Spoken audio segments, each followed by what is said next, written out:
Prendre une chose, c'est que le gaz est différent du pétrole, hein, comme en tant que ressource naturelle.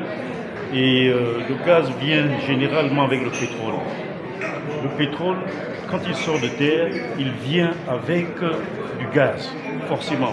Donc il y a des gisements de gaz secs, c'est-à-dire sans pétrole, et des gisements de pétrole avec du gaz associé.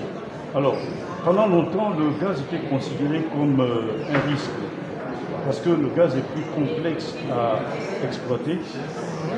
Le gaz, il faut un marché avant de le développer, alors que le pétrole, dès qu'on le découvre, il y a déjà un marché spot. Vous entendez souvent parler du Brent, donc qui fixe déjà le prix du gaz, du pétrole, autant pour moi. Donc ce marché est déjà organisé. Donc dès qu'on trouve du pétrole, on sait qu'il y a un marché pour ça qui va dans des raffineries pour produire des produits pétroliers. Okay? Alors le pétrole, le gaz c'est plus complexe, dans le sens que, le gaz a besoin de quoi? Le gaz a besoin d'un marché. Et il faut qu'il soit en volume suffisant. Et il est beaucoup plus cher, beaucoup plus coûteux à exploiter. Donc c'est très important. Alors le forum nous donne l'occasion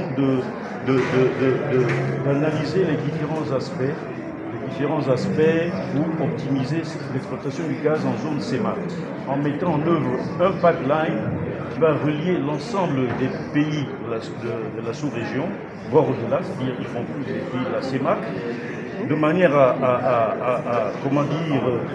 capitaliser ce gaz, à le mettre dans c'est un tuyau, hein, le gazoduc c'est un tuyau. On le met dans un tuyau et il permettra de fournir de l'électricité pour développer éventuellement les industries minières, et il peut permettre également de développer de la pétrochimie en produisant des engrais. Hein. Donc il y a tellement d'utilité pour le gaz, et le gaz est vu comme un produit généralement propre comparativement au pétrole brut. Voilà. Donc il y a tout un intérêt effectivement de continuer, de poursuivre sur cette lancée-là et de mettre en avant l'intérêt du gaz en zone CEMAC, et plus particulièrement au Gabon. Monsieur le général, est-ce que ce projet CAPS est-il facile sur le temps que l'intégration régionale physique n'est pas déjà facile? Il n'est jamais facile de travailler de mettre en synergie tous les pays à travers le monde. C'est pas évident.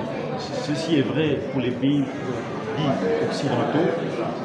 C'est d'autant plus vrai également pour les pays dits en développement comme les nôtres. Alors, ce qui est important, c'est que nous sommes dans un secteur où on a besoin du soutien politique massif. Alors, bien heureusement pour nous, vous avez pu suivre dans la presse que le CAPS a eu l'aval des autorités de la transition, président de la transition, chef de l'État, son Excellence le Prince Clotaire Oligui Nguema, qui a validé, qui a donné son soutien à ce projet, qui est un projet porteur, un projet intégrateur pour les populations, les peuples des pays de la sous-région. À terme de cette quatrième édition de CADEF, un avenir communautaire pour le gaz?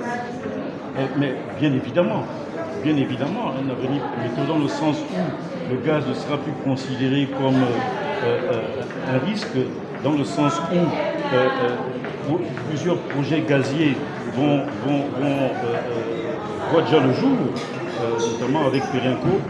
Maintenant, s'agissant de Gabon Oil Company, nous allons poursuivre ces efforts de manière à mettre en œuvre les différents projets que j'ai présentés lors de ce forum. Principalement 3 projets, une micro LNG, une micro GTP, Gas to Power, c'est-à-dire génération électrique, et une micro-usine de pétrochimie. Donc voilà les projets sur lesquels nous travaillons actuellement au niveau de Gabon Oil Company. Monsieur le DG, à terme, vous prévoyez faire cette transition énergétique au niveau de la sous-région à peu près à quand? Alors, attention, il ne faut pas confondre. La transition énergétique, elle est déjà en cours. C'est-à-dire que nous shiftons de plus en plus, de manière générale, vers le gaz, qui est considéré comme une énergie un peu plus propre, toutes choses égales par ailleurs, que le pétrole. Alors, l'horizon en ce qui concerne la mise en place du CAPS, c'est-à-dire ce Central Africa Pipeline System, c'est 2030. Donc 2030, c'est demain. Donc il y a intérêt à aller très vite, à mettre des groupes de travail, à se lancer, étant donné que c'est un projet qui est extrêmement capitalistique, donc il va demander beaucoup d'argent pour sa mise en œuvre. Monsieur le directeur général, la presse vous remercie. Merci. C'est moi qui vous remercie. Nous avons aujourd'hui un alignement de priorité à un niveau étatique et para-étatique, et que le CABEF est capable d'agréger toutes les énergies nécessaires autour du sujet du gaz, qui est un sujet extrêmement important. Pour une compagnie comme Assala Gabon, qui a des réserves de gaz importantes, et qui continue aujourd'hui à faire du torchage opérationnel, il est important que nous changions de paradigme et que nous allions vers, premièrement, un arrêt du torchage opérationnel et une valorisation du gaz torché, et d'autre part aussi de voir comment est-ce que nous pouvons amener en production les réserves de gaz qui existent aujourd'hui et qui ne sont pas développées. Monsieur le directeur général, on exploite le pétrole depuis les années 30 au Gabon. Qu'est-ce qui coince l'exploitation du gaz? Alors, le gaz, parce qu'il nécessite souvent des investissements importants et un retour sur investissement à long terme, est généralement mis de côté par les opérateurs parce que le pétrole est disponible et qu'il est plus facile à commercialiser, à produire et à distribuer. Donc dans ce sens, le gaz a toujours été considéré dans notre bassin comme un produit de deuxième rang, sauf pour des entités qui étaient capables de se projeter à beaucoup plus long terme. Donc le changement aujourd'hui, c'est qu'il est important d'aller vers cette énergie de transition, il est important de maximiser l'utilisation de réserves disponibles, et donc tout le monde va commencer à se tourner vers le gaz. Par contre, il faut un cadre réglementaire adapté, parce que même le code des hydrocarbures, même la réglementation est plutôt tournée et axée vers le pétrole. Donc il faut que l'ensemble se déplace pour que la chaîne de valeur autour du gaz puisse être développée. Un avenir prometteur pour cette ressource naturelle? L'avenir est clairement prometteur. Vous savez, des initiatives comme le CAPS, donc cette ligne, cette pipeline centrale, cette Central African Pipeline System, ce système de pipeline africain va pouvoir faire éclore certaines débouchés qui n'existaient pas. C'est-à-dire qu'aujourd'hui, lorsque les États se mettent ensemble, la capacité d'action est démultipliée. Donc, c'est des initiatives qui sont extrêmement importantes.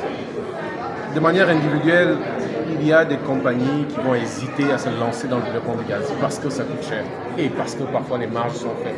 Mais lorsque tout le monde se met ensemble, qu'on connecte les producteurs avec les utilisateurs et qu'on connecte des secteurs différents comme la production des hydrocarbures et les mines qui sont demandeurs d'énergie, c'est extrêmement important que tout le monde se mette sur la table et s'aligne sur la progression ensemble. Monsieur le directeur général, vous avez une question? Bien. Monsieur le directeur, est-ce qu'au Gabon, nous pourrions espérer avoir une distribution de gaz gratuite? Peut-on en arriver à ce niveau? Alors, c'est une question philosophique profonde. Aujourd'hui, le CABEF n'avait pas vocation à aller dans cette dimension. Pour l'instant, il s'agit de voir comment est-ce que nous pouvons mettre de la valeur sur la ressource gaz. Ensuite, l'utilisation au niveau national sera décidée par ceux qui ont la capacité de prendre ce genre de décision. Merci, monsieur. Monsieur le directeur général, nous vous remercions. Soit une réalité et non un leurre, et non une théorie qu'on n'est pas discuter dans différentes régions. Donc c'est important d'appeler les institutions de la sous-région, notamment la CRC et la Sénat, de faciliter le processus d'intégration pour que tout Africain de l'Afrique centrale puisse bénéficier des retombées de la valorisation gazière. Et il me plaît aujourd'hui de parler en fait, d'un sujet, le CAPS, c'est Afrique, qui partira du Nord Cameroun, qui va arriver en Guinée, au Gabon, au Tchad. Ça nous permettra de pouvoir transporter ce gaz naturel-là pour l'utiliser enfin pour le gaz de power de génération électrique, pour éclairer les populations, pour permettre aux enfants de pouvoir avoir de l'énergie pour aller à l'école, pour pouvoir participer, n'est-ce pas, notamment à l'école par la fabrication des engrais. Voilà en fait le gaz naturel qui nous permet en fait d'améliorer la vie. Monsieur le directeur technique, Gabon Première Radio, Gabon Merci.